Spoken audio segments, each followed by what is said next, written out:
હે ભગવાન આપણે કેટલો કરેલા ખબર? આપણે એમ કહીને કે એ તો બધાને હરખો જ કરેલા, સમ દ્રષ્ટિ સમભાવ એટલે સરખું જ થઈ ગયું, બધાને હરખા જ જોવેલા.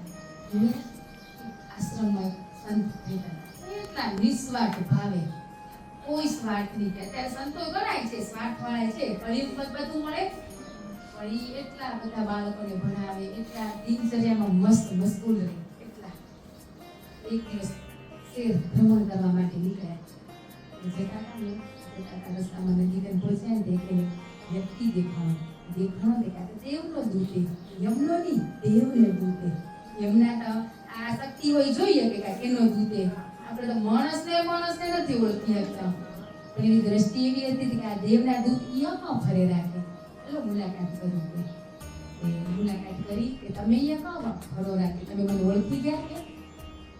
દેવના દૂત એમ કહેવા માંડ્યા કે હોય તમારા હાથમાં ડાયરી, તમે યોગ્ય સમજો તો હું શું છે પૂછી શકું તમને? સંતે એમ કીધું કે હા પૂછી શકો ને, તમે જોવી તો બતાવો.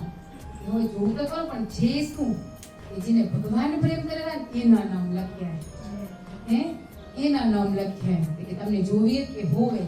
એને હાથમાં લીધી ડાયરી, આખી ડાયરી જોઈને મેં સંતનું નામ એ લખ્યું.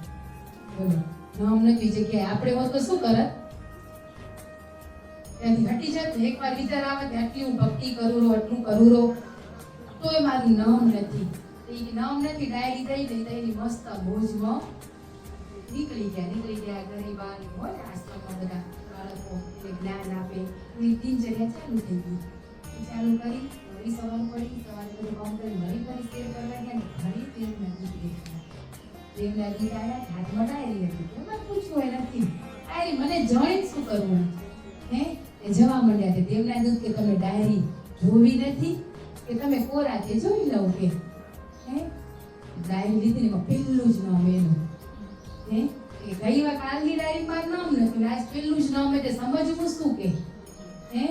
તો કાલજી ડાયરી હતી ને જે ભગવાનને પ્રેમ કરતા હતા એ ડાયરી હતી, આજ જે ડાયરી હતી ભગવાન જેને પ્રેમ કરેલા એના નામ. આપણે તો એક ડાયરીમાં નામ છે. એ સંતને શું થયું કે ખરેખર ડાયરી નામ નતું ને હું વિચલિત નાખ્યો, વિચલિત થયો તો આ ડાયરી નામ રથ.